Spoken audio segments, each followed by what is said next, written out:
Jadi proses inflamasi ini merupakan lokal respon dari suatu jaringan ya, dari jaringan yang mempunyai vaskularisasi terhadap stimulus atau rangsangan baik itu dari dalam atau dari luar tubuh. Jadi inflamasi ini berasal dari kata inflamer, artinya terbakar ya. Jadi inflamasi ini secara mendasar ini merupakan suatu proses untuk menghilangkan penyebab dari kerusakan dan menghambat atau mencegah kerusakan dari jaringan itu lebih luas lagi. Secara fisiologi, inflamasi ini merupakan suatu respon terhadap adanya injury. Jadi inflamasi itu bukan sebenarnya ya ini merupakan suatu proses, tapi kalau dia itu reaksinya berlebihan, maka dia akan menyebabkan kerusakan jaringan yang lebih parah. Inflamasi itu ada faktor fisik, contohnya adalah injury mekanik, jadi misalnya benturan, kemudian goresan ya, kemudian bisa juga karena faktor suhu, tekanan, kemudian juga faktor radiasi. Kemudian bisa juga dari faktor kimia, contohnya adalah bahan-bahan kimia yang iritan, misalnya HCl, kemudian apalagi ya golongan basa kuat itu ya, semuanya itu adalah iritan, sehingga kalau misalnya terkena kulit maka kulit ini akan mengalami kerusakan atau racun. Kemudian bisa juga agen-agen biologi yang bisa menyebabkan terjadinya infeksi, contohnya bakteri, virus, jamur, dan parasit. Kemudian bisa karena gangguan imunologi, misalnya reaksi hipersensitif, kemudian proses autoimun atau proses imunodefisiensi. Dan yang terakhir disebabkan karena faktor genetik atau karena faktor gangguan metabolisme. Contohnya adalah gout atau penyakit diabetes mellitus. Klasifikasi dari inflamasi berdasarkan durasi dan histologinya itu ada dua macam, yaitu inflamasi akut dan inflamasi kronis. Inflamasi akut ini terjadi beberapa saat dan merupakan respon awal terhadap proses injury dan biasanya waktunya relatif singkat ya, jadi durasinya singkat dari menit sampai hari. Kemudian karakteristiknya itu adalah adanya eksudasi dari cairan dan plasma protein, kemudian juga adanya migrasi dari neutrofil menuju ke jaringan yang mengalami injury. Cardinal sign dari inflamasi akut yang pertama adalah rubor atau kemerahan. Ini disebabkan karena vasodilatasi dari pembuluh darah yang ada di sekitar daerah yang mengalami kerusakan. Kemudian yang kedua adalah kalor atau panas. Pada daerah yang mengalami kerusakan atau yang disebut dengan hiperemi. Kemudian yang ketiga adalah tumor atau pembengkakan berkaitan di ekstravaskuler pada daerah-daerah yang mengalami kerusakan karena adanya peningkatan permeabilitas dari pembuluh darah atau kebocoran dari pembuluh darah. Kemudian yang keempat adalah dolor atau nyeri. Ini disebabkan karena adanya pengkerutan ya, pengkerutan dan sakit dari jaringan. Kemudian dia juga bisa disebabkan karena adanya tekanan ya, misalnya adanya abses atau apa namanya abses itu kumpulan nanah. Kemudian juga disebabkan karena adanya mediator-mediator inflamasi, contohnya bradikinin, prostaglandin, dan serotonin yang merangsang reseptor nyeri. Ya, dari fungsi. Jadi karena adanya proses inflamasi ini akan menyebabkan fungsi itu menjadi terganggu. Misalnya karena bengkak atau karena nyeri sehingga dia akan meminimalisir gerakan untuk mengurangi rasa nyeri. Apa yang terjadi pada saat proses inflamasi akut? Jadi proses inflamasi akut ini disebabkan oleh dua faktor. Yang pertama adalah faktor vaskuler, ini yang perubahan yang pertama, dan berikutnya adalah perubahan seluler. Nah, perubahan vaskuler yang pertama kali, begitu ada apa namanya lokal injury tadi ya, maka akan terjadi pembuluh darah. Nah, fungsi dari vasokonstriksi ini adalah mengurangi aliran darah ke daerah yang mengalami inflamasi. Nah, setelah dia dikurangi aliran darahnya, kalau terlalu lama maka akan terjadi kerusakan jaringan. Sehingga supaya tidak berkelanjutan vasokonstriksi ini, maka setelah terjadi vasokonstriksi akan terjadinya adalah vasodilatasi. Nah, vasodilatasi ini akan apa namanya? Akan menyebabkan aliran darah menjadi lebih banyak. Setelah aliran darah itu lebih banyak, kemudian juga menjadi lebih lambat ya karena melebar kan, pembuluh darahnya melebar, maka akan terjadi satu stasis. Stasis itu karena aliran darah menjadi lebih lambat, darahnya yang tadi dia, maka menjadi sumbatan ya. Terjadi sumbatan bukan karena peningkatan vaskularisasi, permeabilitas dari pembuluh darah. Maka protein-protein yang ada di dalam darah itu nanti akan keluar dari pembuluh darah. Jadi dia ngerembes gitu ya, karena pembuluh darahnya banyak mengalami kebocoran. Maka terjadilah yang disebut dengan eksudat. Jadi eksudat ini adalah keluarnya protein-protein di dalam plasma dan cairan plasma ke jaringan apa? Apa? Apa? Halo? Apa? Manggil saya? Nggak ada suara kah? Ada, dokter. Kenapa kok manggil saya? Ada pertanyaan kah? Tidak ada, dokter. Saya lanjutkan ya. Kondi Iya, mau. dokter. Mohon maaf, dokter. Saya baleni wis. Jadi setang awal tadi kan terjadi vasokonstriksi. Nah, setelah terjadi vasokonstriksi, maka berikutnya pembuluh darah akan mengalami vasodilatasi.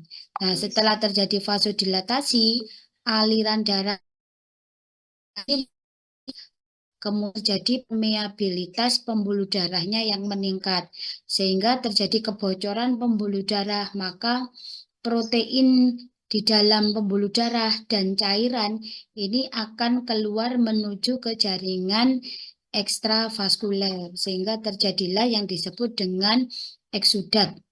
Jadi eksudat ini nanti secara klinis akan tampak sebagai pembengkakan ya, pembengkakan di daerah yang mengalami proses inflamasi. Itu adalah perubahan vaskuler ya. Jadi pertama perubahan vaskulernya adalah vasokonstriksi, vasodilatasi, kemudian yang ketiga adalah peningkatan permeabilitas dari pembuluh darah sehingga terjadilah yang disebut dengan eksudat. Kemudian berikutnya adalah fase yang lambat itu adalah perubahan dari seluler. Nah, perubahan dari seluler ini ada 4 tahap. Yang pertama adalah proses migrasi, rolling, pavement, dan adesi dari leukosit atau yang disebut dengan rekrutmen dari leukosit.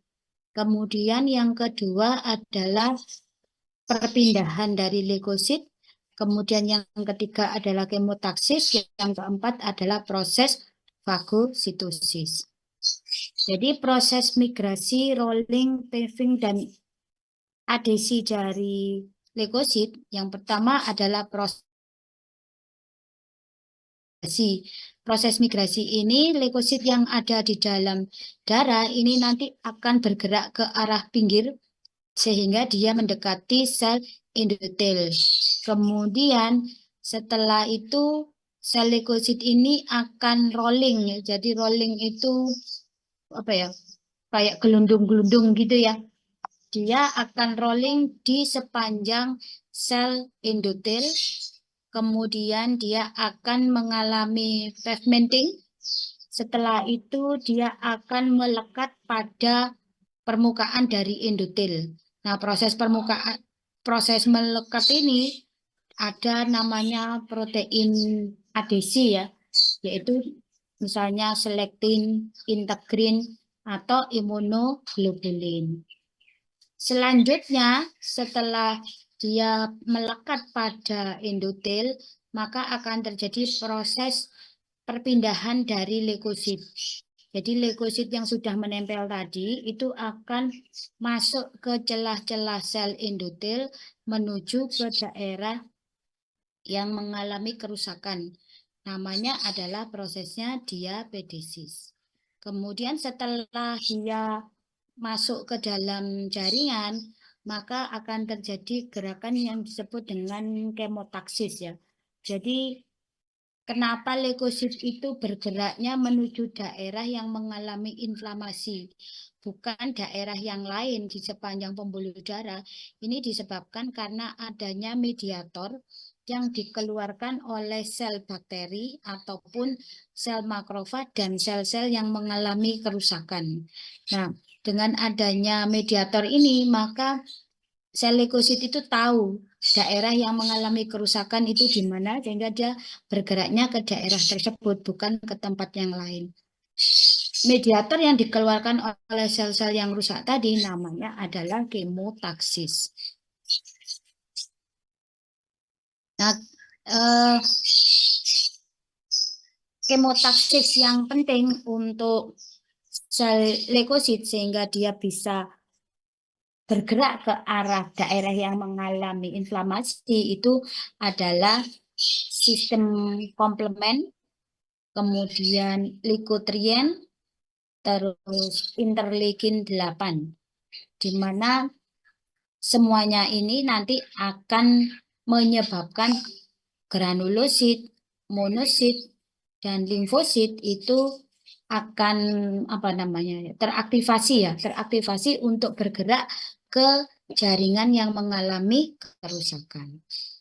Kemudian bagaimana leukosit itu bisa berespon terhadap kemotaktik faktor tadi? Itu disebabkan karena leukosit tadi itu mempunyai reseptor yang mampu berikatan dengan kemotaktik faktor tadi. Jadi setelah dia berikatan, maka akan terjadi peningkatan dari ion kalsium ke dalam sel leukosit sehingga sel leukosit nanti akan bergerak menuju ke ke daerah yang mengalami inflamasi atau kerusakan tadi. Nah, ini ya prosesnya. Jadi yang pertama itu adalah adanya, misalnya di sini ada inflamasi atau kerusakan jaringan. Nah, kerusakan jaringan ini kan mengeluarkan kemoatraktan. Jadi ada interleukin, ada TNF, histamin, trombin, PAF, dan lain sebagainya. Maka dia akan menyebabkan leukosit yang tadinya itu ada di dalam darah, dia akan bergerak ke pinggir. Jadi dia akan mengalami proses yang disebut dengan marginasi. Setelah marginasi, dia akan mengalami tethering ya, tethering. Setelah tethering, dia akan mengalami rolling, jadi gelundung-gelundung gini ya. Jadi dia pertama marginasi, mendekat, kemudian tethering, setelah itu tethering, terus rolling ya. Nah, rolling kemudian dia akan mengalami adesi, jadi dia akan menempel pada endotel karena ada molekul-molekul adesinya, misalnya tadi ada selektin, ada integrin, kemudian setelah dia menempel baru dia melakukan proses transmigrasi atau bergerak masuk ke jaringan yang mengalami kerusakan. Ini adalah proses rekrutmen dari leukosit. Kita lihat animasinya. Dia pisang.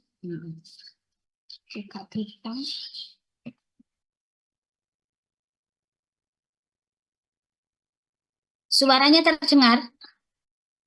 Dengar dokter. Manifestation of neutrophils. White blood cells circulate in the blood, searching for pathogens within our body.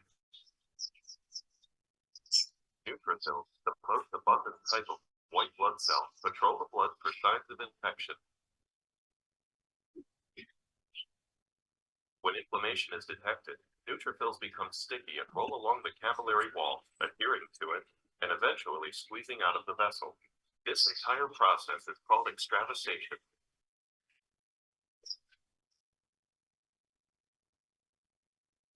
Extravasation begins when chemokines release immune cells at a site of injury or inflammation, activating the endothelial cells of nearby capillaries to express adhesion molecules.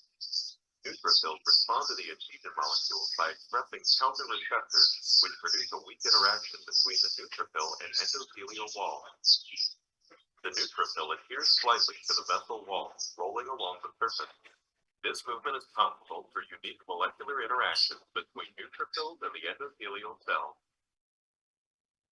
The neutrophils are slowed down by the formation of weak transient bonds between sial-Lewis X, a carbohydrate expressed by neutrophils, and selectin, adhesion molecules produced by endothelial cells. The force of blood flow causes neutrophils to roll along the endothelium, causing new interactions to form while old ones break. Eventually, tight binding occurs when integrins known as LSA1 on the neutrophils undergo a conformational change, causing them to bind firmly with endothelial adhesion molecules called IPAM1. With the neutrophil firmly adhered, diapedesis, the process of neutrophils exiting between endothelial cells, can begin. Once outside the blood vessel, the neutrophil migrates to the infection, guided by chemical signals.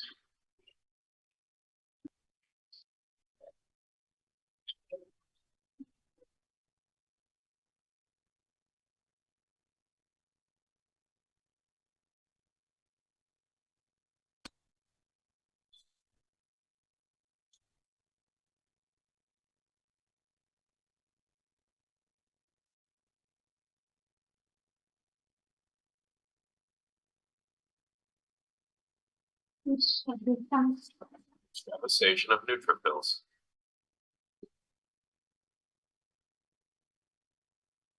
White blood cells circulate in the blood, searching for pathogens. Nah, ini adalah sel-sel di dalam darah. Jadi sel di dalam darah itu ada ada eritrosit, ada leukosit, dan ada trombosit ya. Nah, leukosit ini merupakan sel yang berperan di dalam proses imunitas kita, terutama di dalam proses sistem imun innate. Jadi dia ada di dalam cairan darah, jadi dia berjalan bersama dengan eritrosit dan trombosit.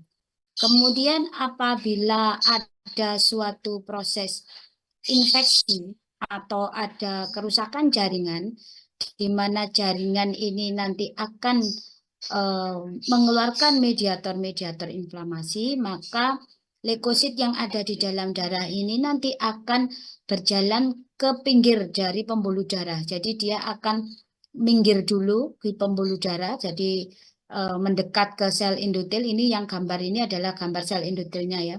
Kemudian setelah mendekat, kemudian dia akan melakukan proses rolling, jadi menggelinding di sepanjang pembuluh darah, endotel pembuluh darah.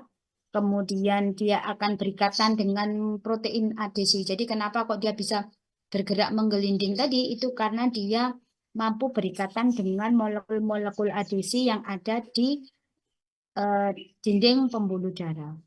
within our bodies. Like white blood cells patrol the blood for signs of infection.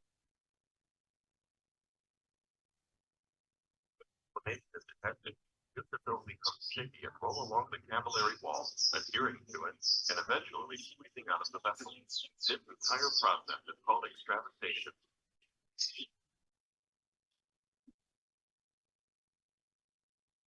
Extravasation begins when chemokines are released by immune cells at a site of injury or inflammation, activating the endothelial cells of nearby capillaries to express adhesion molecules. Neutrophils respond to the adhesion molecules by expressing counter receptors, which produce a weak interaction between the neutrophil and endothelial wall. Keliru.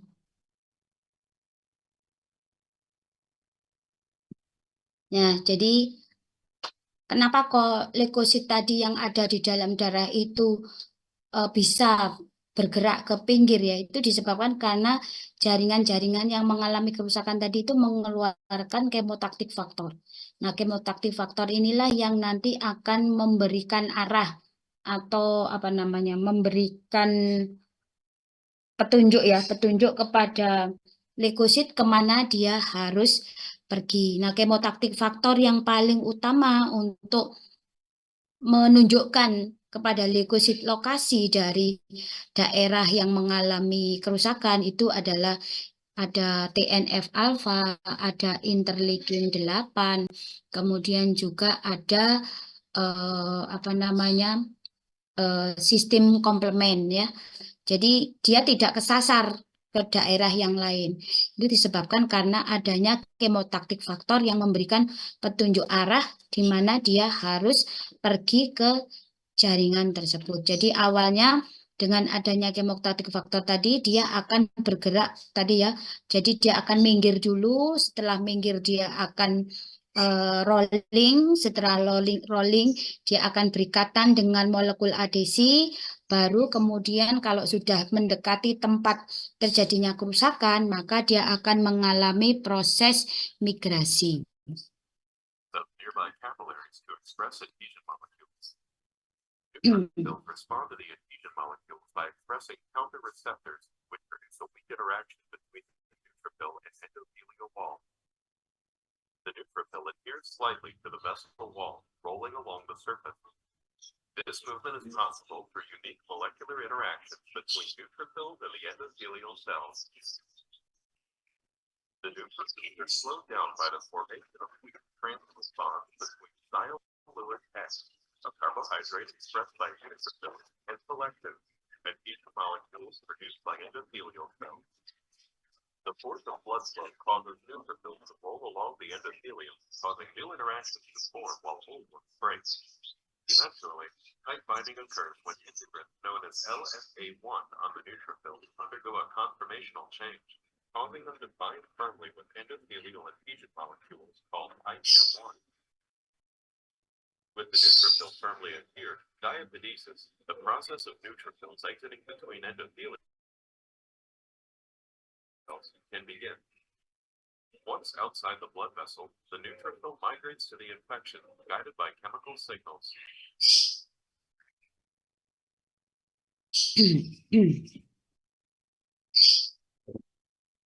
Nah, itu adalah proses bagaimana leukosit tadi berpindah dari dalam darah menuju ke jaringan yang disebabkan karena adanya bantuan dari kemotaktik faktor.